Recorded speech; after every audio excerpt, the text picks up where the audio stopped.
Did you know you could turn your business payroll into dream vacations? In this episode, we're diving deep into how to use credit cards to rack up points and miles from payroll expenses. Even if you don't have a business with payroll, this episode is still a must listen. We'll break down point redemption strategies, the math behind fees versus rewards, and how to maximize your credit card spend to unlock incredible travel value. And if you want all the step-by-step details, head over to our blog on the Boldly Go website. We've got a comprehensive guide waiting for you, and that link will be in the show notes, as well as the rest of the resources from this episode. Now let's hop into the show.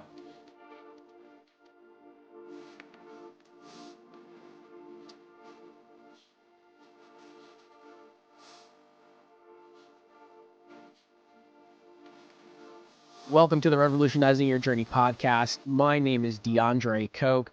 I'm going to be your host, and I'm going to be the only one on this episode today. This is a rarity. This is the first time doing this for a full episode and not just a quick hit. And the reason we're doing that today is because this one's going to be special and unique, and it's going to be a drill down and a deep dive on a topic that I've been asked so much about.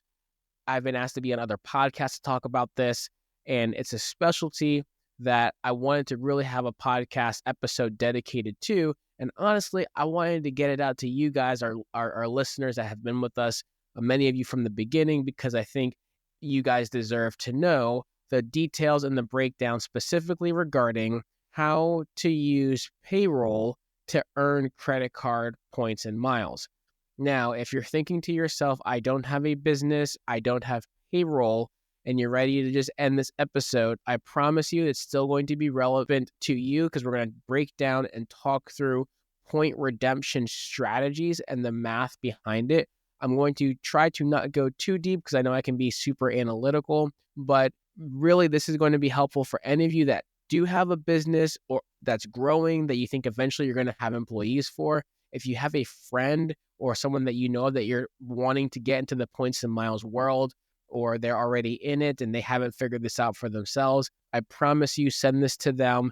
This is a no-brainer, easy way to use payroll to get credit card points and turn those points into travel. So we're going to talk through the strategies and go over all of that in today's episode. My goal is that the episode won't be super long because I'm sure there's a limit to how long you guys want to hear me talk just myself, but we're going to talk through everything in good detail. And as always, guys, if you have questions, feel free to shoot me a DM, ask them in the private Facebook group that we have that's linked in the show notes, or shoot me an email. Be happy to answer any questions you guys may have. Through this episode, we're going to be mentioning a few different cards that I personally use in the payroll by credit card game. If you want more information and to learn more about these cards, you're welcome to go to our boldlygo.world website. You're going to see their current card offers. You can actually find all the cards that we're talking about. And if you're interested, you actually can go through the process of applying to see if these would be good cards for yourself. So let's get into it. Payroll by credit card has been something that's been almost impossible to do for a long time. And if you recall in the mid-year update when I talked about this, which is what really kind of blew up all the interest in people asking how this gets done, is that I really found this out end of last year. So this is still relatively new. I'm going to talk about the one method I use. Who knows if there's other options that are going to come up in the future, but I'm going to really talk about what I personally use myself. And we run payroll for our business twice a month for our employees on the wealth management side. I'm going to use very basic numbers. So we're just going to assume every time we do payroll, it's $10,000 each time for all of our employees, just to not go into the details of what we're actually doing from a payroll standpoint, but we'll just use that for easy numbers. One of the things that can really impede someone when it comes to using their card is when they find out that there's additional fees and expenses. And that's no different here in the payroll sense as well. When using your payroll by card, you're going to pay an additional transaction fee for using your card that you wouldn't pay if you just had your payroll come out of your bank account as normal. Now, I want to be very clear, that is still the process. So nothing is needed. You're not going to have to change your payroll processor or your payroll terms or anything at all. This is a very, very simple process, and it does not involve you having to change your payroll provider, having to upload all of your employees' census data to another website. None of that is necessary, which is what makes this great. But for those of you that are listening still and you don't have payroll, this is still going to make sense because it makes sense to understand the value of when do you want to use a card and pay an additional surcharge, typically 2 to 3%. When does that make sense? So we're going to get into that in a little bit. So where I do the payroll by credit card is through Zill Bank. That's ZIL Bank, not Zelle as people know of for like sending money to each other. So they have a basic business account service, and they have a whole website. You can actually go to them and get a whole demo. They have a lot of different things. So you can do invoicing by credit card. They have a whole suite of services dedicated to businesses, which is really nice. Now, when I first started with them for the first few months, I actually on their free account was running the payroll by card. Eventually, they reached out to me and said, hey, this is actually one of our services that are under our business account. So we're going to need you to have a business subscription. So the business subscription is $50 a month. So one of the fees I'm going to throw out there right now, I'm paying $50 a month for the ability to do the payroll by card. It is vastly worth it for me. And like most fees and expenses for me as a business owner, that $50 a month is a write-off for me. So I'm really not worried at all. So very simply how it works, after you create an account with Zill Bank and log in, you can go in there and you can link your business bank account. So if you have your bank account at XYZ Bank, you can go in and link it. And I believe the way I did it, I had to do it through the micro transaction. So if you're familiar with that, the micro deposits, as they call it, that's where they send 2 deposits to that bank. It takes a couple of days for it to be received. You check that bank's account, and then you go back to Zill Bank and report what those 2 transactions are to confirm, and boom, they're now linked. You do that, and then you also can go ahead and put in what credit card you want to use, or you can actually have multiple cards. So on mine, I've got multiple cards listed. When you do so, they're going to want you to not only just put in the card information, but they want a full picture of the front and back of the card. One thing to help speed up the process, on their like how to do this picture blurb that pops up, it shows you covering, I think, the last 4 numbers of the credit card with your finger and says, take a picture like that. I actually did it, and they came back to me and said, hey, no, we need the full image of the card. So it's all, they send you secure links to do it. I've been doing it for a while. I have not had any fraud issues or anything like that. So I have a full image and a secure upload of the front and back of the card. The card is signed for, and that's how everything is set up. So when it comes time to actually process the payroll, again, we're going to assume that we have a $10,000 payroll. You're going to do your payroll through whatever provider you already do your payroll through. I personally, for the wealth management practice, we use Sure Payroll, but plenty of people use ADP, Gusto, Paychecks. There's a lot of different options out there. And some of those options, actually, they have like direct integrations with. I don't have that option with Sure Payroll with them, but I have seen that as available. I think you can like link your other payroll provider. So you're going to run your payroll the way that you always would, and you're going to run your payroll. Let's say your payroll is exactly $10,000, and that's $10,000 gross. So that's all of your salaries, all the benefits, everything that comes out is $10,000. Employer taxes, employee taxes, everything is $10,000 gross. So all payroll providers generate some sort of payroll summary for each time you run a payroll. So that can be just something on the screen or an actual report you can generate. What I do is, well, actually, our CFO does this for me, but he sends me the PDF of our payroll summary for every time we run payroll. So every time we run payroll, I get a PDF that has every employee's name, all the taxes that have come out, all of their 401k contributions and everything else, benefits, all the things, and the gross number at the top. Again, let's just say that gross number is an even $10,000. So what I'm then going to do is go log into my Zill Bank, or Zill Money, I think is technically the side that runs all this business software. I'm going to go to the payroll by credit card area, and I'm going to say, I want to run a new payroll by credit card from whatever card I've chosen to my business bank account. And it's going to ask me for the payroll date, the actual check date. It's going to ask me for the total gross amount of the payroll. And it's going to ask me to upload the report that we have to prove the payroll is legit. So once you do all that, it's going to then process, and you're actually going to then have an option to choose the amount you actually want to run on the card.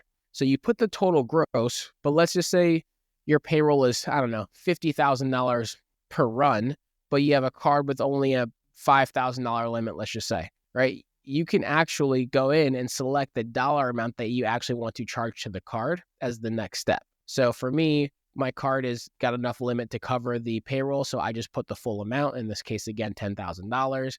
And it tells you when you do that what the fee will be.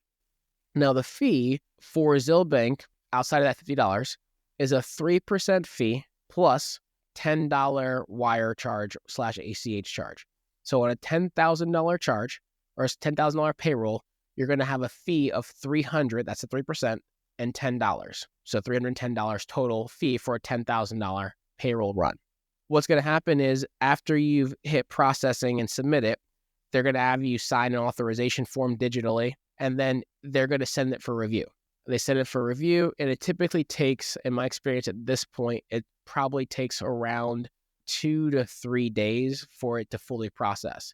So when it processes, this is what actually happens. So I just now have a charge of $10,000 on this card, and separately $310. So I have two charges, one for $10,000, one for $310, which is that fee. In my business bank account for the wealth management practice, we will see $10,000 that has come in. So that $10,000 has come in.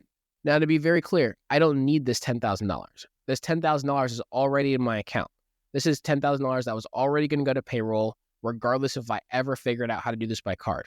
So what I'm going to immediately do is I'm going to pay that $10,000 off because I don't need it. Now, realistically, I would pay the whole $10,310 off, but you get the picture. $10,000 is being paid off. The card is cleared out. So they gave me $10,000, I wiped it away, and really for this whole thing, I paid $310, right? So I basically paid $310 to get points. And in a second, you're going to understand why paying the $310 is worth it for me to do all this. Now, realistically, if you're a business that might be struggling a little bit, you could use this to float yourself. Let's say you do need to make a $10,000 payroll and you only have $8,000 in your account. This is an opportunity to do that. I would not get into that realm. That could get dangerous from a financial standpoint, so I would not recommend that. But theoretically, yes, you could use this to float yourself. Hey everyone, I hope you're enjoying this week's episode. DeAndre here, and I just wanted to interrupt briefly to remind you of two things. First, be sure to sign up for our newsletter where we give you direct access to travel updates, news you'll want to jump on in the points and miles world, and our continuously updated card offers to maximize your travel rewards, often before they're ever mentioned in the show. Also, if you didn't already know, we have a private Facebook group where we share news as it breaks, ideas, and other things that don't make it into the newsletter or show many times. And that's the best place to get your points and miles questions answered directly by me and other travel enthusiasts. Both of these links will be in the show notes. Now, back to the show. So you went through all that trouble, and now what? Well, now you've got points to work with. So I'm going to give you two examples. We're going to break down the numbers and break down the cost benefit as to why this makes sense. Now, right now, I am doing this with the Chase Business Preferred card, and this is what I would recommend to really anybody doing this, unless they find a card with a better category return with transferable points, which I don't foresee happening, or this could work if you're trying to hit a sub for a specific card. I started first with the Amex Platinum, and I started with the Amex Platinum, Business Platinum specifically, for two reasons. One, because it's a charge card, you technically have no limit on it. So whereas my Chase, let's just say my Chase Business Preferred might have a limit of only $15,000 on it. And if I have a $20,000 payroll, I could only put $15,000 on the Chase. Well, Amex, technically no limit. If I've got a $20,000, $30,000, $40,000 payroll, I could run it on the Amex and it will be fine. But the Business Platinum specifically is beneficial because any transactions over $5,000, instead of getting 1 times points, you get 1.5. So it makes it a little bit better because if you're paying a 3% fee, you're going to want to get as close to 3% in value as possible. Here's the really, really interesting thing. I was doing the Amex Platinum, and then I got the Chase Business Preferred for my wealth management practice. I was like, you know what? This is a really easy way to hit a sub. Let me go ahead and just use a payroll to hit the sub, and I'll move back to the Amex Platinum because I figured I was only going to get 1 times points on this transaction. Well, Zill Money bills as office and shipping for whatever reason. And with Chase on the business preferred, you get 3 points per dollar on that category up to the first 150,000 in spend on that. Now, it also counts towards advertising, internet, and travel. So first $150,000 in spend between all 4 of those categories. But shipping and office is in that. So it's a 3x point yield that you're going to receive, which is absolutely wild. So you're going to pay a 3% fee and you're going to get a 3 times points bonus. And then the delta in there is a $10 that you have to still pay for the wire charge. So I'm going to do a full point and breakdown between Chase, and I'm going to show you another option as well. So I'm going to first say why it makes sense on the 3X card, and then what if you don't have that card where it can still make sense. All right, let's break down the numbers, and we're going to first start with the easy one. So this is the no-brainer right here. So if you have a friend, you know someone that owns a business, they have payroll, this is the absolute no-brainer for them to do. So they get the Chase Business Preferred, right? Again, they get the 3X on running their payroll.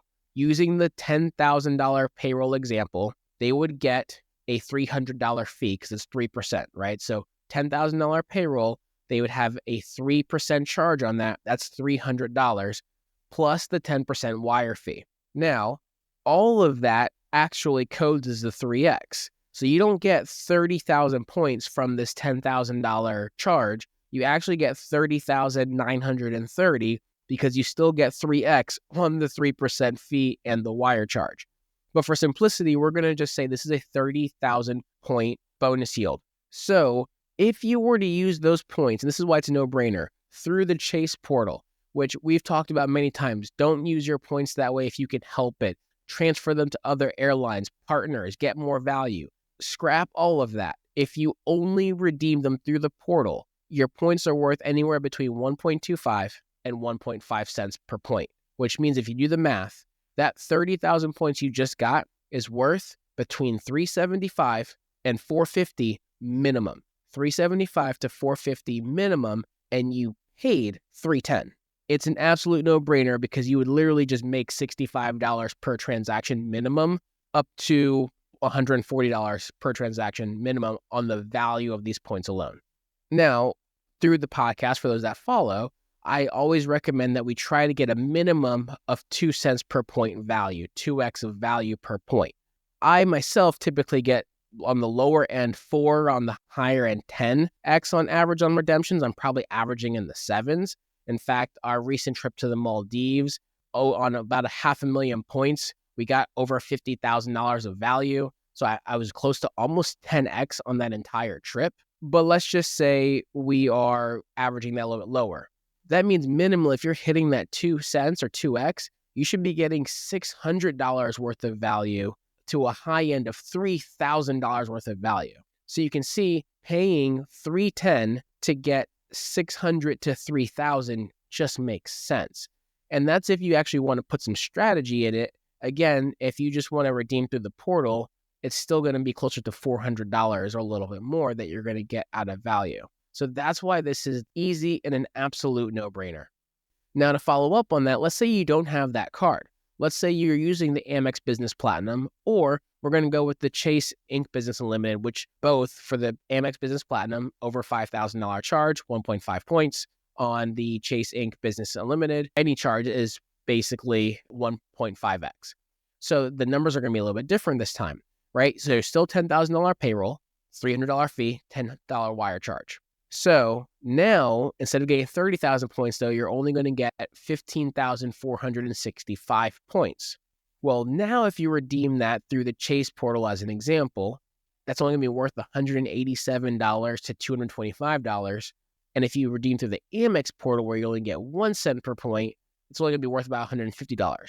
So in this case, redeeming through the portal doesn't make mathematical sense because you're going to actually lose money. And outside of hitting a sub, which you could do, so you could just do this and just boom, now you've got a big $100,000, $150,000, $200,000 sub that you just hit. Outside of that scenario, this would be a waste of your time and money, honestly, to try to rack up these points because you'd be losing dollars every transaction. Unless, and here's the kicker, you would have to redeem your points for at least 2.1 cents or more. So if you are hitting 2.5, 3, 5, 7, or even 10 like I have or more, then it's still absolutely what you want to do. But to do that, you're never going to be using the portals. You're going to have to learn the art of points and miles, which we talk about on the podcast all the time, which is transferring to the different providers. So transferring from Chase to Hyatt, or transferring from Amex to British Airways, or to wherever it may be. There's so many options, to Emirates, to KLM. There's so many different places where you can transfer your points to and get substantially more value than using the Amex portal. So if you're lazy and you don't want to do all that and learn those strategies, the Chase route with the Chase Business Preferred, as of right now at least, is the easy way that you can just do it and use the portal. But if you really want to level your game up, then you're going to want to learn the art of transferring. One thing I want to comment on, so again, as a financial advisor, I can give plenty of financial advice. This is not the space acting in the capacity of a fiduciary or financial advisor on this podcast, but I'm also not acting as a CPA or tax advisor either. So I will let you know that transaction, that 3%, just like that $50 a month account, that is a separate line item. So there's the $10,000, but then there's separately the $310 charge. That is a bank fee, and that is a bank fee that typically most CPAs would advise that you could write that off. Now, again, talk to your tax advisor on this. Don't just take my word for it, but that fee basically can actually come back to even more value to you if you're writing it off as an expense deduction. And that's a separate line item. Now, to be very clear, I would not recommend writing off the $10K charge. That is a grounds and huge red flags and could cause some trouble in the future. But the bank charge is something that is legitimately just an additional transactional fee. So just a few points before we wrap this one up. Again, time the payroll can be helpful to hit your large sign-up bonuses, especially if your day-to-day transactions with a business, even though you have payroll, might not be large enough for you to hit some of these larger $20,000 or $30,000 charges for some of the business cards to hit the subs. So that's an area there. Definitely would recommend using points wisely to redeem for business class, for luxury, right? Get the most out of them if you're going to do this. And I want to be very clear, do not try to game the system. You have to have employees. Do not create fake employees, a fake reporting system, all of that to do this. This is not the purpose of the podcast. I wanted to share this for those that do have businesses. Now, let's say you have a massive company, a massive business, and your payroll's like $200,000-$300,000 per cycle, or $1 million per cycle, or whatever it may be. There's probably up to a limit of what you could realistically charge on the Amex Platinum every single time, because that's probably what could give you the most room. But again, you could still just choose to charge up to a certain amount. So even if your gross payroll is $500,000 for the cycle, you could choose to just do $50,000 or $5,000 or $10,000. So the sky is kind of the limit there. I've not gotten to that threshold or that problem yet. It's a good problem to have, but be creative with it for sure. I've been doing this. I've racked up multiple 6 figures worth of points just on the payroll side alone. And this was because I've only been doing the Chase side for a few months relative to how long I've been doing this overall. I'm absolutely going to 100% max out the $150,000 maximum on the business preferred next year. And who knows, we'll see. Maybe we'll look at getting another business preferred so we can keep that cycle going a little bit longer. So to wrap this one up, guys, ZilBank, great resource and a solution for payroll with credit cards. Do things properly, and this can be a massive way to blow your points game out the water, to really grow the points that you have and continue to build them.